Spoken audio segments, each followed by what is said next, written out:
Sai, the truth for you and the truth for Anthony Flew. I want to touch on this for a second. So you're both scientists, and you both make the claim in your books that it was your work, it was science that led you to belief and faith. In Flew's question, he became a believer in a creator or a God, a power that's behind the material Right. universe. In your case, you are a Christ follower. But are you saying that science can prove God, or are you making the philosophical statement that science pointed you toward God? Yeah, the latter.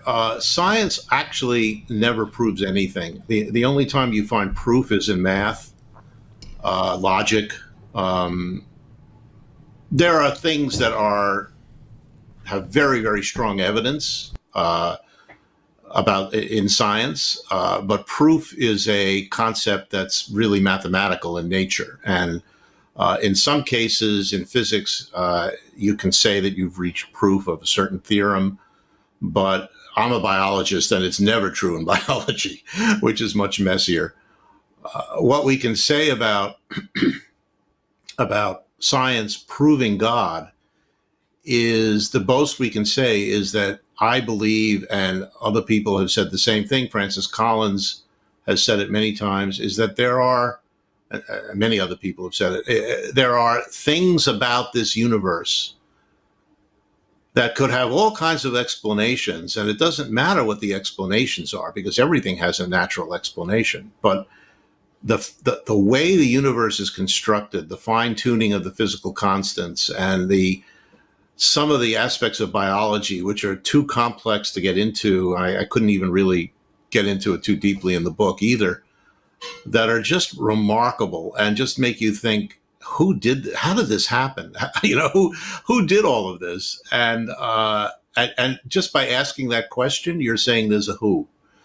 And that's what I came to. And I think Flew came to the same realization. It looks like there's somebody there. It looks like there's a who. There's a designer. There's an agent, an agency. How else can we explain this universe, this Earth? And in my case, as a biologist, as a biochemist, how can we explain a simple bacterium? It's just remarkable when you study the details of the chemistry of life and how chemistry suddenly becomes this well organized, amazing system that we call life. It's very hard to just look at that and say, as I often read, oh, life is just a collection of molecules that are very complex. No, I don't believe that. Can I prove it? No, and there's no reason to. But I think it is a pointer, as you said. It's a pointer to something out there that is not simply the random action of natural laws. And of course, even if you say that, you have to say, what are natural laws? Where did they come from? Why are there natural laws? The one thing that's very important to understand is a little off the topic, but I'm going to say it, is that science and religion, certainly Christianity and the other monotheistic religions, have something greatly in common, which is the belief in a lawful, rational universe, which is the opposite of magic. And magic is actually a very widely held view. There are religions that are based on magic, which is, gods and goddesses who have a whim, they decide to do something and they do it or whatever, and you have to pray to them and hope that you make them feel better and stuff. That's magic, and science broke away from magic, and so did Christianity, and that's the point.